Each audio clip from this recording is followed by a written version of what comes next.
ओम नमो भगवते वासुदेवाय। भागवत पुराण दशम स्कंद पांचवा अध्याय।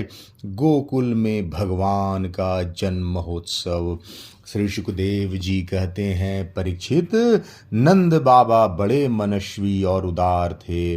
पुत्र का जन्म होने पर तो उनका हृदय विलक्षण आनंद से भर गया। उन्होंने स्नान किया और पवित्र होकर सुंदर सुंदर वस्त्र आभूषण धारण किए। फिर विदग्ध ब्राह्मणों को बुलवाकर स्वस्ति वाचन और अपने पुत्र का जात कर्म संस्कार करवाया।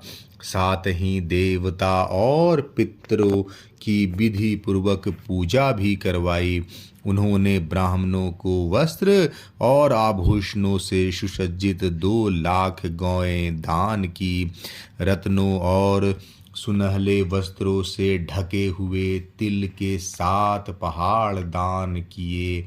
संस्कारों से ही गर्भ शुद्धि होती है, यह प्रदर्शित करने के लिए अनेक दृष्टांतों का उल्लेख करते हैं। समय से नूतन जल, अशुद्ध भूमि आदि, स्नान से, शरीर आदि प्रक्षालन से, वस्त्र आदि संस्कारों से, गर्भ आदि तपस्या से, इंद्र आदि यज्ञ से, ब्राह्मण आदि दान से, धन धान आदि और संतोष से मन आदि द्रव्य शुद्ध होते हैं। परंतु आत्मा की शुद्धि तो आत्मज्ञान से ही होती है। उस समय ब्राह्मण, शूत, मागध और बंदीजन मंगलमय आशीर्वाद देने तथा स्तुति करने लगे। गायक गाने लगे, भेरी और दुदुम्बियाँ बार बार बजने लगी। ब्रजमंडल के सभी घरों के द्वार, आंगन और भीतरी भाग झाड़ बुहार दिए गए। उनमें सुगंधित जल का छिड़काव किया गया। उन्हें चित्र विचित्र ध्वजा, पताका, पुष्पों की मालाओं, रंग बिरंगे वस्त्र और पल्लवों के वंदनवारों से सजाया गया।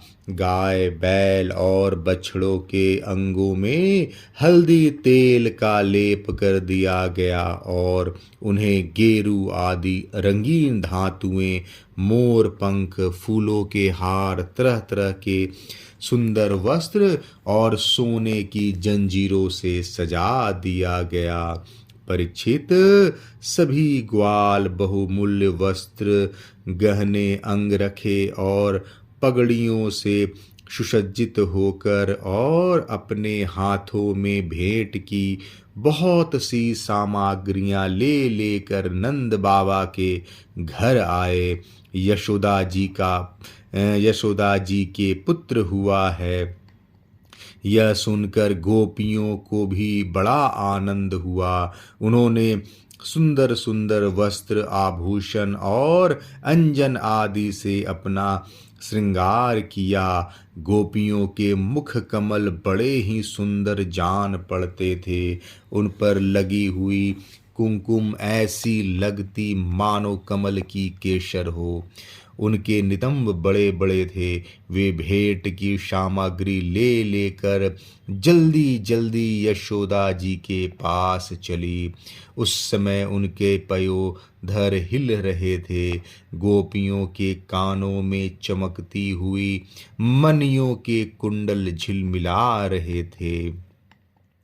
गले में सोने के हार, हैकल या हेमूल जगमगा रहे थे। वे बड़े सुंदर सुंदर रंग बिरंगे वस्त्र पहने हुए थे। मार्ग में उनकी चोटियों में गुथे हुए फूल बरसते जा रहे थे। हाथों में जनाऊ कंगन अलग ही चमक रहे थे।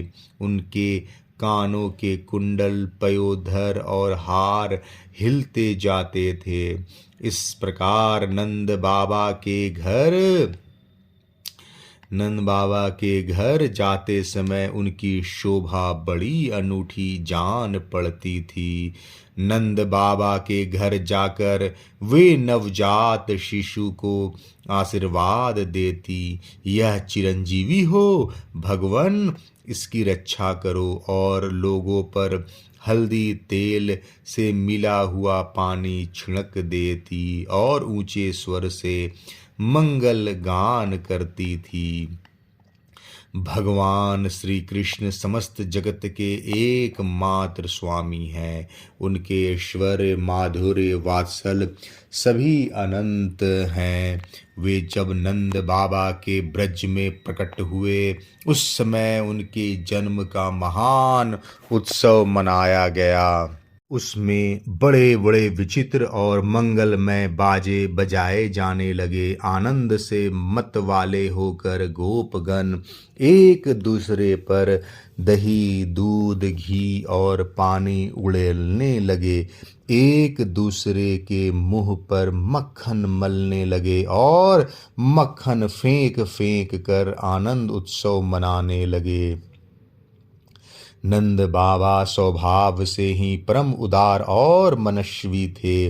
उन्होंने गोपों को बहुत से वस्त्र, आभूषण और गौएं दी।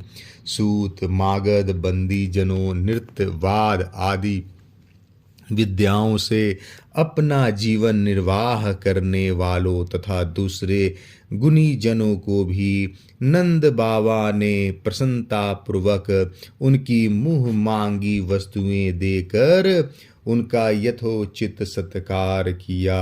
यह सब करने से उसका उद्देश्य यही था कि इन कर्मों से भगवान विष्णु प्रसन्न हो और मेरे इस नवजात शिशु का मंगल हो। नंद बाबा के अभिनंदन करने पर परम सौभाग्यवती रोहिणी जी दिव्य वस्त्र, माला और गले के भांति भांति के गहनों से सुसज्जित होकर गृह स्वामिनी की भांति आने जाने वाली स्त्रियों का सत्कार करती हुई विचर रही थी। परीक्षित उसी दिन से नंद बाबा के ब्रज में सब प्रकार की रिद्धियां सिद्धियां अटखेलियां करने लगी और भगवान श्री कृष्ण के निवास तथा अपने स्वाभाविक गुणों के कारण वह लक्ष्मी जी का क्रीड़ा स्थल बन गया। परीक्षित, कुछ दिनों के बाद नंद बाबा ने गोकुल की रक्षा का भार तो दूसरे गोपों को सौंप दिया और वे स्वयं कंस का वार्षिक कर चुकाने के लिए मथुरा चले गए।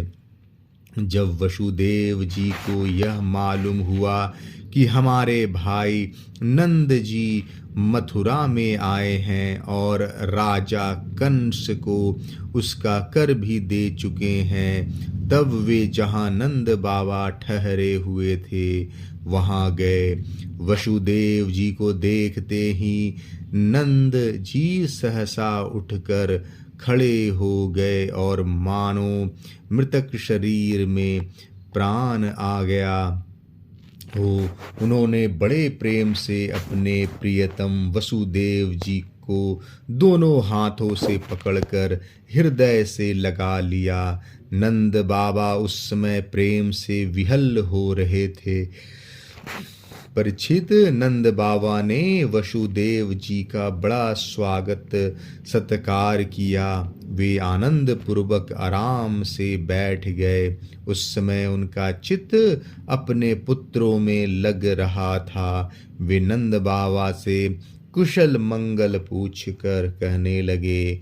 वसुदेव जी ने कहा, भाई, तुम्हारी अवस्था ढल चली थी और अब तक तुम्हें कोई संतान नहीं हुई थी।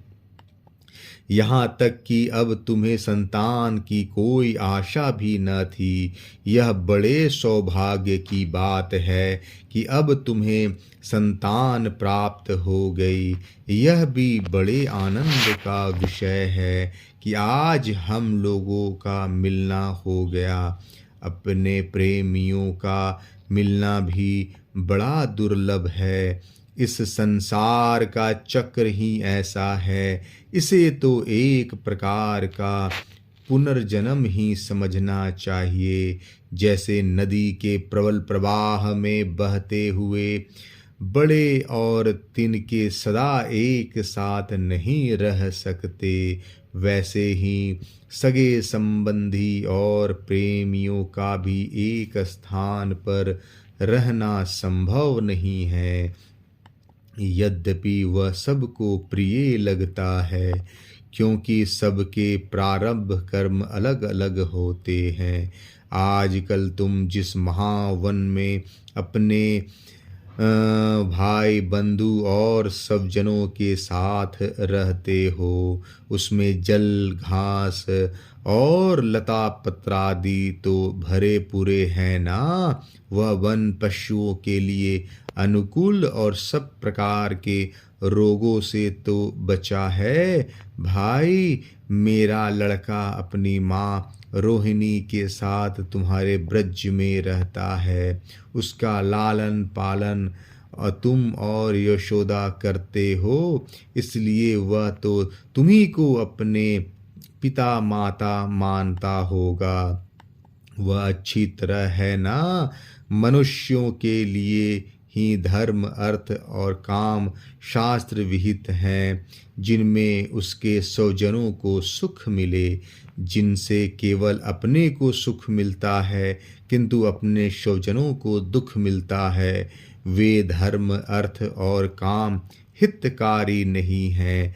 नंद बाबा ने कहा, भाई वसुदेव, कंस ने देवकी के गर्भ से उत्पन्न तुम्हारे कई पुत्र मार डाले।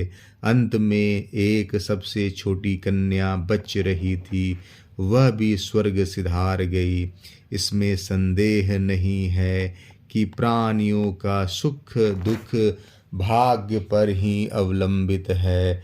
भाग्य ही प्राणी का एकमात्र आश्रय है। जो जान लेता है कि जीवन के सुख दुख का कारण भाग्य ही है, वह उनके प्राप्त होने पर मोहित नहीं होता। वसुदेव जी ने कहा, भाई, तुमने राजा कंस को उसका सालाना कर चुका दिया।